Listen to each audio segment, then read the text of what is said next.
গত পরশু রিপোর্ট বেরিয়েছিল আন্তর্জাতিক, যতগুলো রিপোর্ট আমি পেয়েছি এই বাংলাদেশ নিয়ে 257টা দেশ আছে দুনিয়ায়। কয়টা? 257টা দেশে কম বেশি রাষ্ট্রপ্রধান আছে। তাদের অ্যাক্টিভিটিস, কর্মকাণ্ডগুলো এখন বাস্তবে কিছু মানুষ যারা গবেষণা করে, জরিপ চালায়, বিশেষ করে মানবাধিকারের উপরে তারা জরিপ চালিয়ে দেখেছে তামাম দুনিয়ায় সবচাইতে নিকৃষ্ট মানুষ আছে 100 জন। তার ভেতরে 1 নম্বরে হাসিনা, 2 নম্বরে বাশার আল আসাদ, 3 নম্বরে ওই নেতানিয়াহু। এরকম 100 জনের তালিকা পেয়েছি। 100 জন না 500 জন হোক, আমার অসুবিধা নেই, কিন্তু 1 নম্বরে কার নাম? কেমন হয়ে গেল না? 1 নম্বরে অন্তত যদি এই নেতানিয়াহু, এই ইহুদির নামটাও আসতো, তাও তো অন্তত হইতো। এমন মানুষের নাম এসেছে, উনি হাজি, উনি কি? ওনার এই হাজি নামের কলঙ্ক হয়ে যাচ্ছে না? আয়না ঘরের বর্ণনা আমরা দেখছি, এখন শুনছি, কিন্তু বাস্তবে কেউ ওই জায়গায় যায় উনি, অনেকে অভিজ্ঞতাও আমাদের নেই। আমি 10 দিন মাত্র ছোটটায় ছিলাম, মাটির নিচে আমি ছিলাম 10 দিন ছোটটায়, মিনি যেটা ওইটাই, কাউন্টার টেরোরিজমে মাটির নিচে আছে ওইটা। কিন্তু বড়গুলো যেগুলো ডিজিএফআই চালায়, র্যাব চালায়, এগুলো যে কত কঠিন। ওখানে যারা ছিল তারা শেষের দিকে এসে আমার সাথে ফাঁসির কন্ডেম সেলের ভেতরে পাশের রুমে পেয়েছিলাম। মাঝে মাঝে আমার বলতো, হামজা, মানুষ এত নিচে নামতে পারে ক্ষমতার কারণে। 24 ঘন্টা পায়ের ভেতরে হাত দিয়ে সামনে লোহার ব্যারিকেড, ওর সাথে তালা লাগিয়ে রাখত। 1.5-2 মিনিট সময় দিত টয়লেট করার জন্য। 24 ঘন্টার ভেতরে মাত্র একবার। সকালে কয়েকটা পচা ছোলা দিয়েছিত, আর দুপুর বেলা 1 মুঠ ভাত দিত, মনে হচ্ছে কেউ মাখিয়ে দিয়েছে। আপনারা ডক্টর মোহাম্মদ ইউনূস যে আয়না ঘর দেখতে গেছে, যে দেখছে একটা চেয়ার পাওয়া গেছে। আজকেও তাজুল ইসলাম গিয়েছিল, অ্যাডভোকেট তাজুল ইসলাম, আন্তর্জাতিক অপরাধ ট্রাইব্যুনালের যিনি দায়িত্বে আছে এখন। উনি চেয়ারটা একটু ঘোরাইলো দেখলাম, কিন্তু এই চেয়ারটা কারেন্টের শর্ট দেওয়া, এটা ঘোরে না বেশি, ঘোরলেও হালকা ঘোরে, কিন্তু এটা কাঁপে বেশি। এভাবে শর্ট দেবে, আপনি কাঁপতে থাকবেন।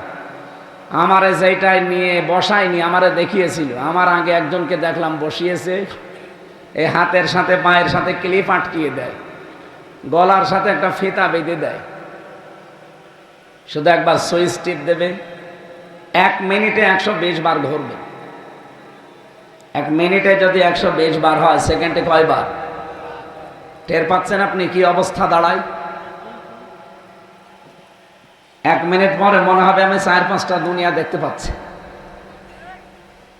মাথার ভেতরে কিছু সূক্ষ্ম জিনিস আল্লাহ সাজিয়ে রেখেছেন। ফ্রন্টাল লব আছে সামনে, অক্সিপিটাল লব আছে, প্যারাইটাল লব আছে, মোটর কর্টেক্স আছে, সেন্সরি কর্টেক্স আছে, ল্যাব আছে, এরকম 70,000 জিনিসে মাথার ভেতরে।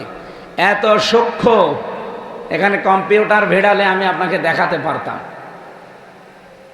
এই জিনিসটা এত বেশি নড়াচড়া করে, এত বেশি কাঁপাকাঁপি করে, শেষ পর্যন্ত আপনি সব আউলিয়ে ফেলবেন, অন্ধকার দেখবেন। এ শাস্তি দিয়ে যদি শেষ করে দিত।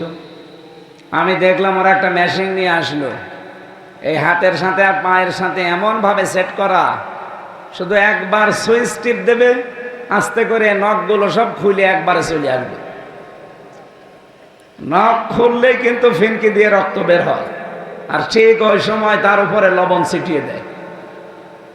শুনতে খুব সহজ মনে হচ্ছে না? এটা বাস্তবে যারা পেয়েছে তারা কত কঠিন অবস্থায় ছিল আপনি বলেন তো। মুফতি ফখরুল ভাই আমার সাথে ছিল, উনি মাঝে মাঝে বলতো, হামজা, এই যে মানুষ শুয়ে থাকে, এটা যে কত বড় নিয়ামত আমি টের পেয়েছি। আমার পায়ের ভেতরে হাত দিয়ে এভাবে আটকিয়ে দিত বছরের পর বছর। যতই চিল্লা পাল্লা করি, আওয়াজ করি, উপরে তো আসে না, কারণ মাটির নিচে। এখনো পর্যন্ত দেখি অনেকে জালেমের সাফাই গায়। আপনি মানুষ, আপনার বাবারে যদি আয়না ঘরে এভাবে 10 বছর রেখে দিত, আপনি টের পেতেন। কথা বলছেন না কেন? এই জন্য পাপের বোঝা যাদের পরিপূর্ণ হয়ে গেছে, আল্লাহ বলেন ওয়ালাহুম আযাবুম মুহিন, তাদেরকে এত অপমানজনক শাস্তি দেব, ধারণাও করে নাই যে আমার উপরে এটা আসতে পারে। আজ যাদের বিলাসবহুল জীবনযাপন ছিল তারা আজ মাটির ফ্লোরে আমার মতো ঘুমিয়ে আছে। বাংলাদেশের শ্রেষ্ঠ ধনীর তালিকায় ছিল এই দরবেশের নাম, সে এখন মাটির ফ্লোরে আছে। এই জন্য আপনি যতটুকু পাপের বোঝা বহন করতে পারবেন অতটুকু পাপ দুনিয়ায় করে যান, নয়তো নিজের পাপ এবং অন্যের পাপ আবার বহন করা লাগে, এরকম কোনো অপরাধ করা ঠিক না। আমি সতর্ক করলাম, এতে এখন আপনার বিবেকে কি বলে আপনি দেখেন। নিজের পাপের বোঝায় আপনি পার করতে পারবেন কিনা ঠিক নেই। কিয়ামতের দিন লক্ষ লক্ষ মানুষ এসে আল্লাহর কাছে বলবে আমি এই জিনিস পাই, আমি এই জিনিস পাই। আমার মিথ্যা মামলা দিয়ে, মিথ্যা সাক্ষী দিয়ে আমার 3 বছর জেলে আটকিয়েছিল। আমি নিজেই বলবো, কারণ আমি নিজে ভিকটিম। কথা বলে না কেন? যারা আমার মামলার টপ টু বটন জড়িত প্রত্যেকের নামে আমি মামলা দিতে পারবো না। কথা বলো না কেন? কারণ ওরা নিজেরাই বলতো যে হুজুর আপনার কোনো দোষ নেই, আমরা জানি এটা যে মিথ্যা জিনিস, তাও আমরা জানি, কিন্তু কিছু করার নেই, উপরের অর্ডার। এই কথা বলে কিয়ামতে ছাড় পাওয়া যাবে? হ্যাঁ, হুকুমের আসামি যিনি, হাসিনা যেহেতু হুকুম দিয়েছিল সে হুকুমের জন্য গুনাহগার হবে, কিন্তু কাজটা তো আপনি করলেন। উনি হয়তো বলেছিল ধরে এনে আটকিয়ে রাখেন, শাস্তি দেন এইভাবে এইভাবে, কিন্তু বাকি আপনি যে অর্থনৈতিকভাবে আমার বাবারে পঙ্গু করে দিলেন। প্রায় 42 লাখ টাকা আকিস গ্রুপের কাছে নিয়েছি, আমি ওদের খতিব ছিলাম। আমার বাবার কাছ থেকে একবারেই নিয়েছেন 10 লাখ। সেই দিন আমার মামলার আয়ু কল দিয়ে বলছে হুজুর মাফ করে দিয়ে। মাফ করে দিয়ে মানে আগে টাকা ফেরত দেন। টাকা ফেরত দেবেন না, মাফ করে দিয়ে মানে আপনি আছেন কোথায়? কোথায় আছে বলতে পারবো না। বলতে পারবো না মানে আপনি বলেন আমি আসতেছি সেখানে। পালিয়েছে, কোন জায়গায় যে আছে ইন্টারনেটে কল দিয়েছিল। এই জন্য বাস্তবতা আমি আবার বলছি, চামড়ার সাথে চামড়া মেলে না। আর আপনি আশা করে আছেন লালন বাবা আমারে বাঁচাবে। কিসের বাবা? কারো উপরে ভরসা আজকে থেকে আর না। নিজের কাজ নিজে করবেন, অতটুকু কিয়ামতে যতটুকু আপনি বহন করতে পারবেন। কথা বোঝা গেছে? অনেকে ছেলে মেয়ে, স্ত্রী পুত্র, মা বাবার খুশির জন্য, আনন্দের জন্য অবৈধ ইনকাম করে, নাকি এদেশে নেই? এই কথা বলেন না কেন? আমাল হায়াতুদ দুনিয়া ইল্লা মাতাউল গুরুর। আল্লাহ বলেন পৃথিবীর জমিনে যা আছে সব ধোঁকা। আপনার ছেলে মেয়ে বলেন, স্ত্রী বলেন, মা বাবা বলেন, সব ধোঁকা। এদের আনন্দের জন্য, খুশির জন্য আপনি ডান হাত বাম হাত দেখেন না। বাবা শাহজালাল সব হালাল বলে কামাই করছেন, জবাব দিতে পারবেন? আর আপনারে পাপের বোঝা আপনার বউ নেবে? আপনি এখনই মরে যান, আল্লাহর কসম এখন মরে যান, আপনাকে রাত্রে আপনার বউ একা পাহারাও দেবে না। বলবো রে বাবা জিন আসবে, দরকার হয় 3-4 জন দেন, একসাথে পাহারা দিই। সকালবেলা আপনারা মাটির নিচে দিয়ে দেবে। আমাকে বেশি বললাম? বলেন বলেন। শুধু মাটির নিচে দিয়ে শেষ। 3 দিন হয়তো পাগলের মতো কান্নাকাটি করবে। আমাকে আমার নিজের ম্যাডাম, ও আমার ভালোবাসে আমি জানি। 3 দিন পাগল হয়ে যাবে। 7 দিন পরে দেখবেন স্বাভাবিক খাবার দাবার আবার হচ্ছে। 40 দিন পরে একেবারে আমারে ভুলিয়ে যাবে। 4 মাস 10 দিনের ভেতরে ঠিক দেখবেন ওর মা বাবা এসে ওরা অন্য জায়গায় বিয়ে দিয়ে দেবে। কথা বলছে না কেন? আমার এখন 33, ম্যাডামের 26। 26 বছরের মহিলা এখন মরে গেলে ওর মা বাবা রাখবে ওরে? বলবে মেয়ের সারা জীবনের দায়িত্ব দরকার না, এই হিসাবে বিয়ে দেবে। 3-4 দিন যেতে না যেতে দেখবেন ওই ম্যাডাম কল দিয়ে বাবা মাকে বলবে, বাবা মা খুব ভালো করেছো, ও হামজার চাইতে এটা 100 গুণ ভালো। হ্যাঁ, কথা বলছে না কেন? এটা বাস্তবতা কিনা বলেন তো? আমি বিশ্বাস করি এটাই বাস্তব। 3 বছর ফাঁসির এই কন্ডেম সেলের ভেতরে আমি যদি কিছু না শিখি, এইটা শিখেছি যে দুনিয়া পুরাটা ধোঁকা। সেই স্ত্রী বলেন, ছেলে মেয়ে বলেন, আর মা বাবা বলেন, ওইটাও ধোঁকা। স্বার্থ ছাড়া দুনিয়ায় কেউ কারো না। এই জন্য আমি পাপ করব, আমার পাপের বোঝা আমার মা বাবা নেবে কিয়ামতে না। মা তো কিয়ামতে পরিচয়ই দেবে না। ইয়াউমা ইয়াফিরুল মারউ মিন আখিহি ওয়া উম্মিহি ওয়া আবিহি ওয়া সাহিবাতিহি ওয়া বানি। এই তাফসিরে উম্মিহি ওয়া আবিহি এই ব্যাখ্যায় আমি পড়েছি কিয়ামতের দিন অনেক সন্তান একটা নেকির কারণে জান্নাত যেতে পারবে না। মায়ের পা ধরে থাকবে 500 বছর। কত? 500 বছর পরে ওর মা ওর মুখের উপরে লাথি দিয়ে বলবে, কে তুই? আমি তোরে চিনি না, সন্তানের পরিচয় দাও, আমার তো দুনিয়ায় বিয়েই হয়নি। কুমারখালীবাসী, যেহেতু এই ছেলেটা আমার নিজের, 64 জেলার ভেতরে জেলার মানুষকে এমনি স্বাভাবিকভাবে ভালোবাসি বেশি, মন থেকেই বলছি দুনিয়ার কিন্তু সবই ধোকা। কুষ্টিয়ায় বাড়ি গাড়ি আমারও আছে, এগুলোও ধোকা। গ্রামে আমার হাল সাথে বাড়ি গাড়ি আছে, আমার বাবার দাদার জমি জায়গা আছে, এগুলোও ধোকা। আমার বাবা রিয়াজউদ্দিন, তার বাবা জাহান আলী, তার বাবা নওয়াজ আলী, এরপরে আমি আর চিনি না, আর আমার চিনার দরকারও নেই। কথা বলছেন না কেন? এই নওয়াজ আলীর বাবা খুব বেশি হলো 61 বছর আগে মরে গেছে, আমি হিসাব করে দেখলাম। এই লোকটা যদি এখন কবর থেকে উঠে এসে আমার বাড়িতে বলে যে এই 2 তলা বাড়ি আমার, এই ভিটা আমার কেনা ছিল, আমি এখানে থাকতে চাই, কুমারখালীবাসী বলেন তো ওই নওয়াজ আলীর বাবারে আমি ঢুকতে দেব?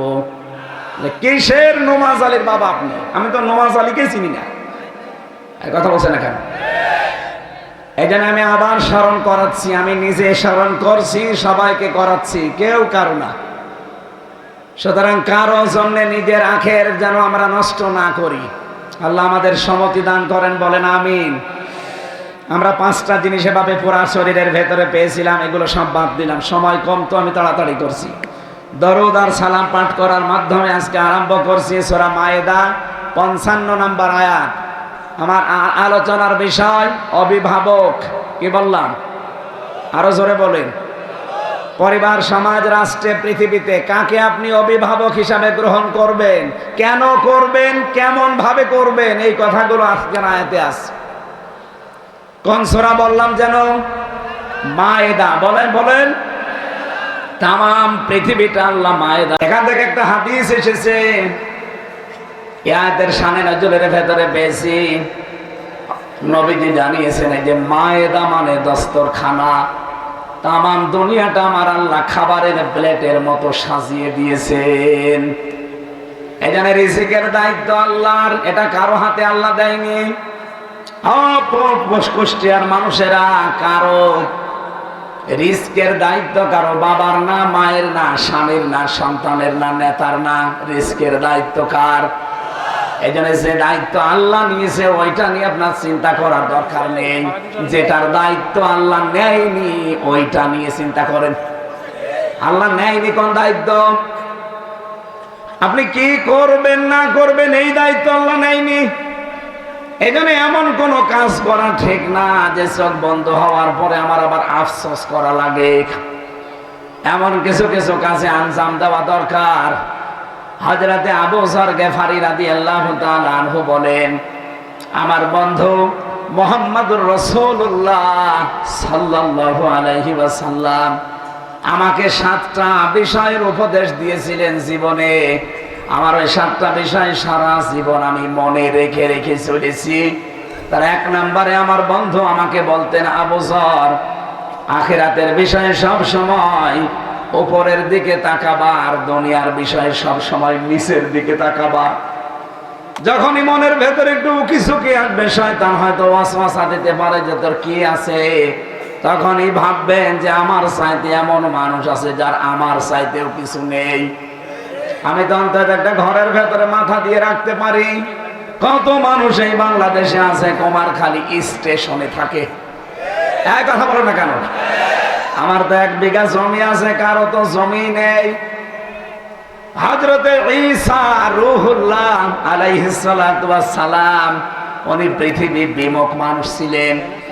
তার নিজের সম্পদ বলতে শুধুমাত্র একটা পানি খাওয়ার গ্লাস ছিল, গ্লাস।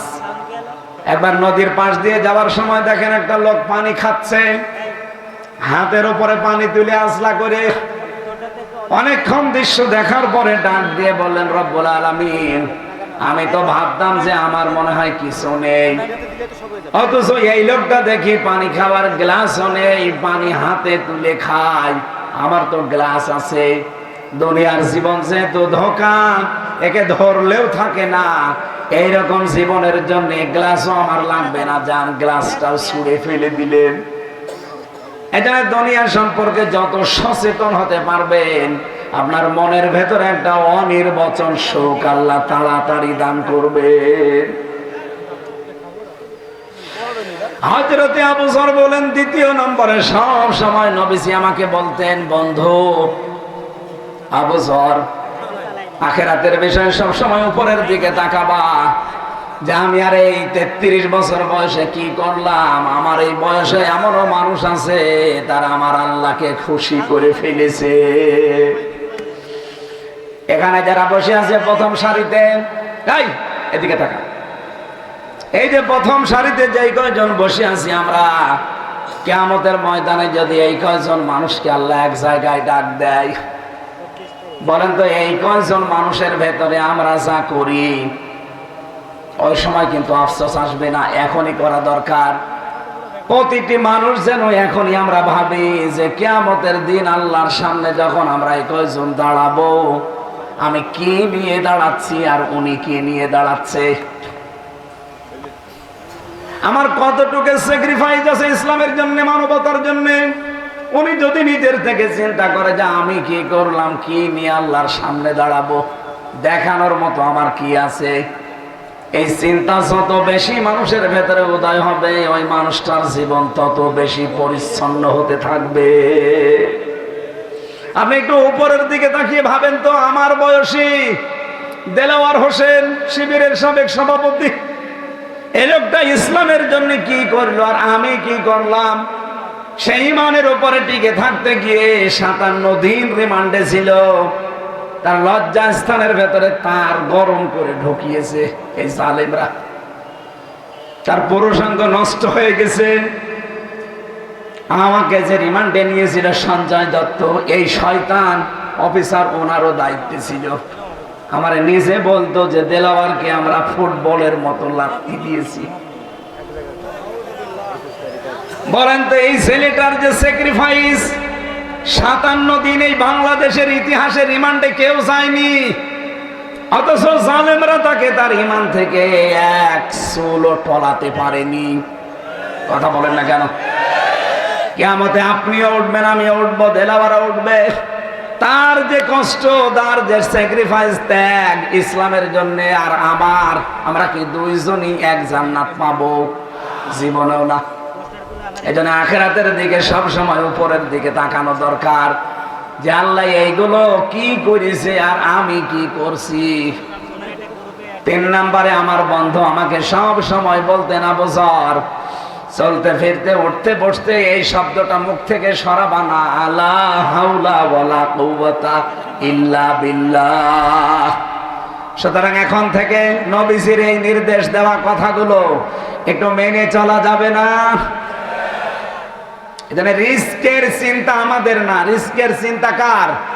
ওমা মিন দাব্বাতিন ফিল আরদি ইল্লা আলাল্লাহি রিজকুহা। জমিনে এমন কোন বিচরণশীল জীব নেই যার রিস্কের দায়িত্ব আমি আল্লাহ নেইনি। হ্যাঁ, যেটা নেইনি সেইটা যেন মানুষ করে, সেটা তার কাজ কারবার, তার আমল। এইটাও কি করবে ওইটার দায়িত্ব আমার না, যা করবে ওইটা দেখে কিয়ামতে ওর বিচার হবে। এই কথা বলেন না কেন? আল্লাহ যেন আমাকে সহ যারা এসেছি এখন থেকে এটা অনুধাবন করে মেনে চলার তৌফিক দেন, বলেন আমিন। আমার যেহেতু দায়িত্ব আল্লাহ নেয়নি আমলের, সুতরাং এমন আমল করা লাগবে যেন আমি কিয়ামতে পার পেয়ে যাই। দস্তরখানার নাম বললাম কেন? তাম দুনিয়াটা যেহেতু রিজিক দিয়ে আল্লাহ ছড়িয়ে ছিটিয়ে দস্তরখানায় ফেলে দিয়েছেন, নবীজি বলেন দস্তরখানায় পড়ে যাওয়া খাবার যদি কেউ তুলে খেতে পারে, জান্নাতের হুরদের যে দেনমোহর, এটা আমার আল্লাহ এইটার মাধ্যমে আদায় করে দেবে। কুমারখালীবাসী জান্নাত পাবো কিনা অনেক দূরের কথা, হুর তো আরো দূরের কথা। দেনমোহর দেওয়া লাগবে হুরের, সেটা তো কল্পনায় আসে না। অথচ নবীজির হাদিস যদি আমরা আজকে থেকে মেনে চলতে পারি, কোন মানুষ যদি দস্তরখানায় পড়ে যাওয়া খাবার তুলে খেতে পারে, আল্লাহর কসম কিয়ামতের দিন আমার মনে হয় সে জান্নাত পাবে, হুর পাবে, দেনমোহর আমার আল্লাহ এই আমলে আদায় করে দেবে। এজন্য ছোট বলে ছেড়ে যাবেন না, এই আমলটা আজকে থেকে করা দরকার নেই। বলেন। 120টা আয়াত আছে সূরায়, মাত্র একটা আয়াত পড়েছি, 55 নম্বর আয়াত। আল্লাহ পাক বলেন ইন্নামা, যারা আলেম আছে এখানে, ইন্না দিলেও অর্থ হয়ে যেত, মা দিলেন কেন? বালাগাত মান্তিকের পরিভাষায় আমি 19টা অর্থ পেয়েছি এই ইন্না মা ব্যবহার করার জন্য। যারা বালাগাত মান্তিক পড়ায় মাদ্রাসায়, যারা পড়ে বসে, যারা এখানে 13 নাম্বার কায়দায় দেখবেন লেখা আছে ইন্না মা দিয়ে আমার আল্লাহ এটাই বোঝাতে চায় যে কেবলমাত্র, একমাত্র, শুধুমাত্র, আর কেউ না। আল্লাহ পাক বলেন কেবলমাত্র, শুধুমাত্র, একমাত্র। অলিও বন্ধু হবে, অভিভাবক হবে, দায়িত্বশীল হবে। কম মানে তোমাদের, আল্লাহ এখানে কা দেয়নি, তাহলে নবীজিকে আল্লাহ উদ্দেশ্য করে শেষ করে দিত। যেহেতু কম দিয়েছেন, কম বহু বছর, এটা জমির, এই কমের ভেতরে হামজা যেমন আছে, জলিলও তেমন আছে। এই কথা বলছেন না কেন? শাহিন নেই। কথা বলেন, কথা বলেন। আপনারা দুনিয়ার সবাই এই কমের ভেতরে আছে, সে যেই হোক। তাম পৃথিবীতে এখন 810 কোটি মানুষ, সবাই এই কমের ভেতরে, আল্লাহ বলেন এর ভেতরে আছে। আর তোমাদের জন্য কেবলমাত্র, একমাত্র, শুধুমাত্র অভিভাবক হিসাবে গ্রহণ করতে পারো আল্লাহ। তোমাদের একমাত্র অভিভাবক হবে, বন্ধু হবে কে? আরো জোরে। 2 নম্বরে তোমাদের বন্ধু হবে রাসূল, কে? 3 নম্বরে তোমাদের বন্ধু হবে ইমানদার। এখন ইমানদার কারা? বাংলাদেশে তো আমরা 96% মুসলমান, সবাই নিজেকে ইমানদার দাবি করি না। এদের পরবর্তীতে আল্লাহ 3টা গুণ দিয়েছেন। এই 3টা গুণ যাদের ভেতরে দুনিয়ায় থাকবে তারা ইমানদার, আর তাদেরকে আপনি অভিভাবক হিসাবে, বন্ধু হিসাবে মেনে নিতে পারেন। এ কথা কার? সুতরাং আজকে থেকে অভিভাবক হবে, বন্ধু হবে কে? আরো জোরে কে? 2 নম্বরে রাসূলুল্লাহ, 3 নম্বরে ইমানদার। ও ইমানদার যাদের 3টা গুণ আছে। 1 নম্বরে যারা নামাজ কায়েমের আন্দোলন করে, 2 নম্বরে যাকাত ভিত্তিক অর্থনীতি কায়েম করে, 3 নম্বরে যারা রুকুকারীদের সাথে রুকু করে, তার মানে জামাতবদ্ধ হয়ে নামাজ পড়ে।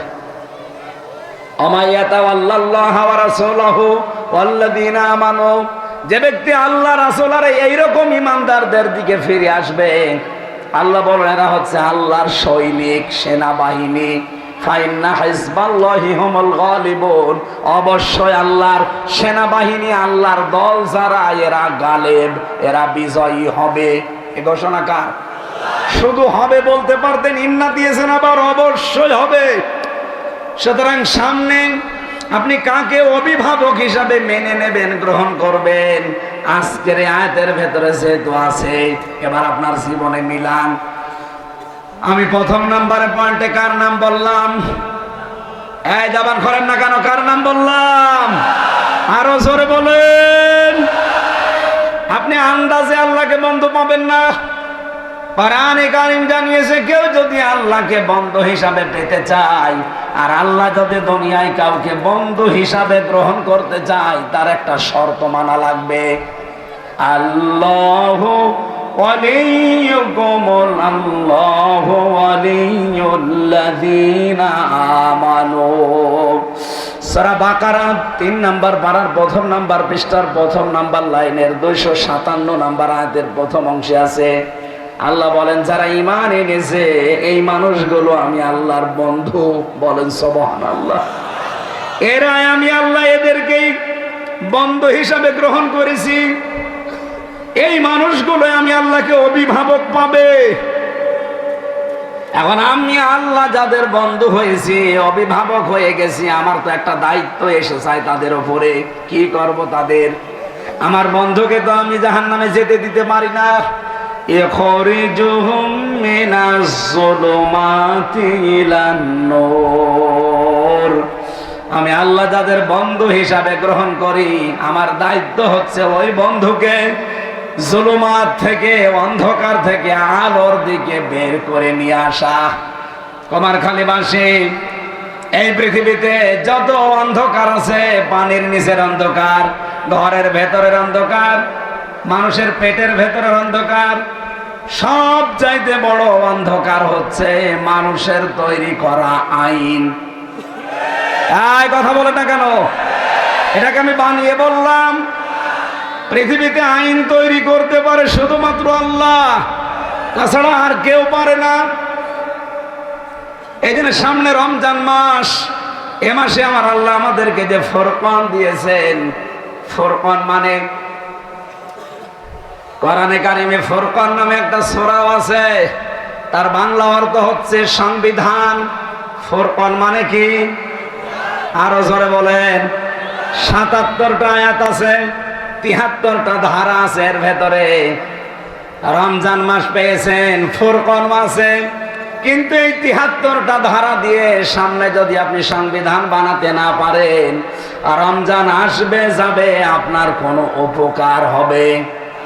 এই জন্য যেহেতু সামনে আর ৭-৮ দিন মাত্র আছে, আর মাত্র ৭-৮ দিন আছে রমজানের, ফুরকানও আমাদের কাছে আছে, সংস্কারও আরম্ভ হয়েছে।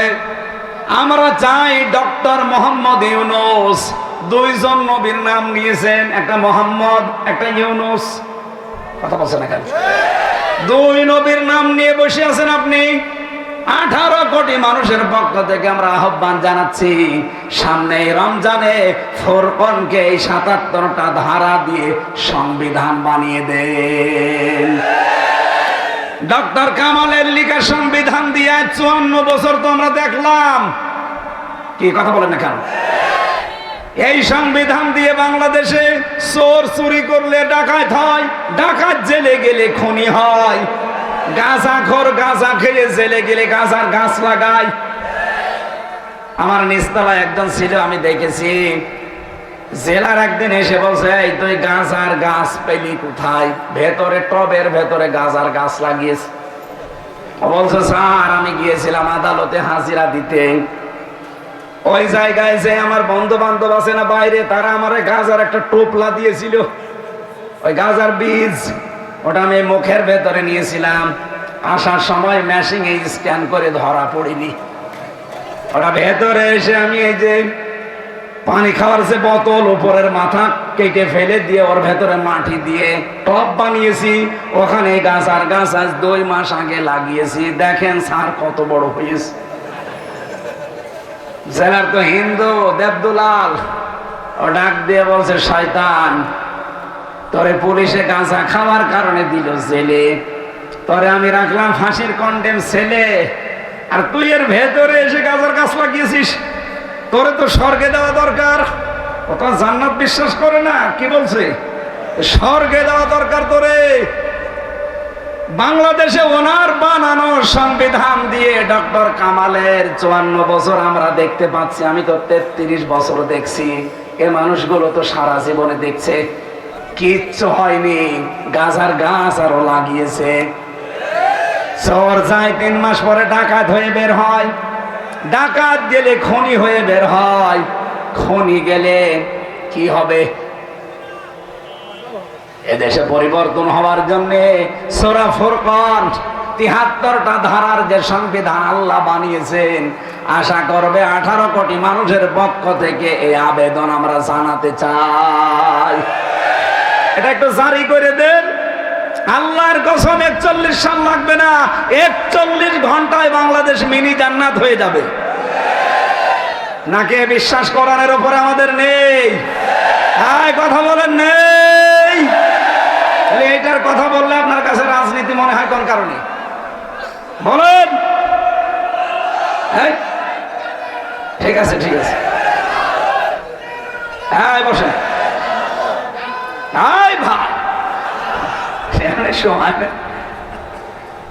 আল্লাহ যদি কাউকে বন্ধু হিসাবে মেনে নেয়, আল্লাহর দায়িত্ব হচ্ছে অন্ধকারের ভেতর থেকে তারে আলোর দিকে নিয়ে আসে।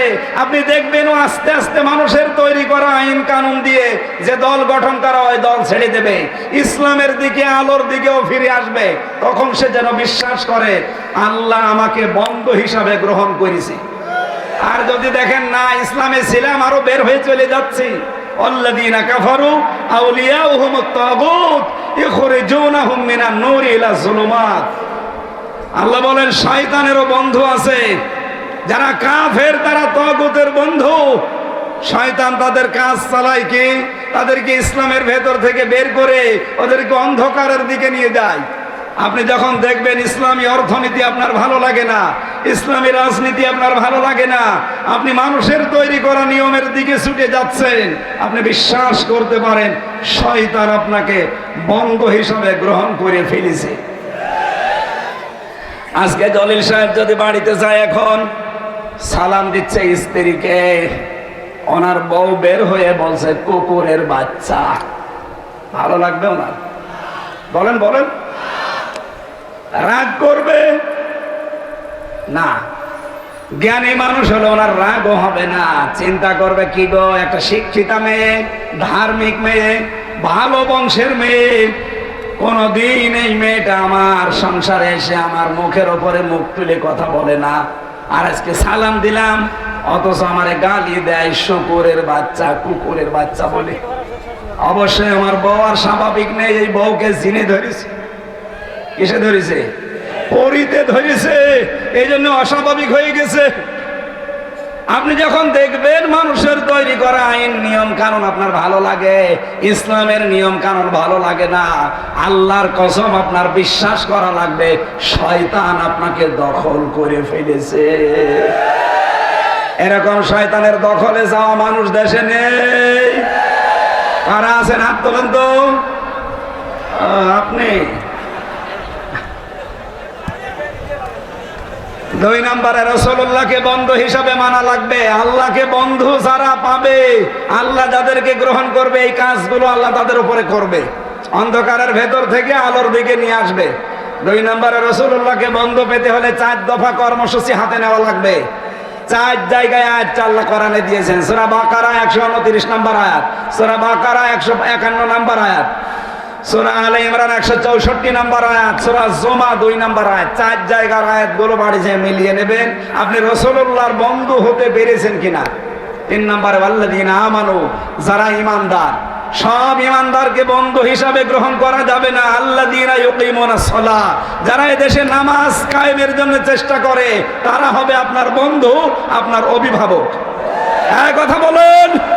সুতরাং এই দেশে যারা নামাজ কায়েম করতে চায়, সামনে আপনি তাদেরকে অভিভাবক হিসাবে গ্রহণ করবেন। 2 নম্বরে যারা যাকাত ভিত্তিক অর্থনীতি কায়েম করতে চায়, এটা যদি কারো কাছে খারাপ লাগে, রাজনীতি মনে হয়, এই আয়াত কেটে বাদ দিয়ে দিন। ইসলামী অর্থনীতি দেশে কি ফেরেশতারা কায়েম করবে? বলেন বলেন। এগুলো কায়েম করার দায়িত্ব আমাদের। সামনে আল্লাহ একটা সুযোগ দিচ্ছে, আমরা চাই কোরআনে কারিমের ইসলামী যে অর্থনীতি আছে, এটা যেন সামনে এই দেশে কায়েম হয়। এই কথা বলেন না কেন? ইসলামী ব্যাংক যেভাবে চলে, সোনালী, রূপালী, চৈতালি, অগ্রণী সব এইভাবে চলবে। ওদের আছে মুশারাকা, মুদারাবা, মুরাবাহা, বায়ে সালাম আছে, বায়ে ইস্তেসনা আছে, বায়ে মুআজ্জাল আছে, ওয়াহিদা আছে, এরকম 28টার উপরে নিয়ম আছে। ইসলামী অর্থনীতি যেভাবে চালাচ্ছে, বাংলাদেশের অন্য ব্যাংকিং ব্যবস্থা যদি এইভাবে চলে, এই দেশে সুদ থাকবে না।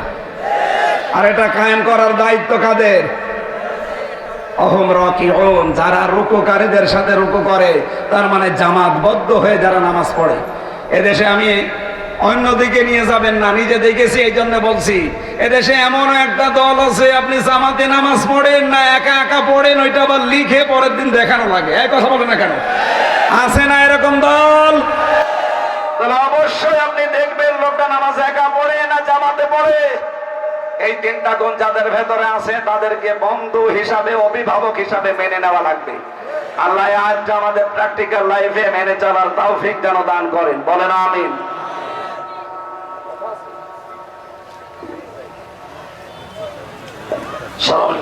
কোনো কথা নাই, মুনাজাত না করে কেউ যাবেন না।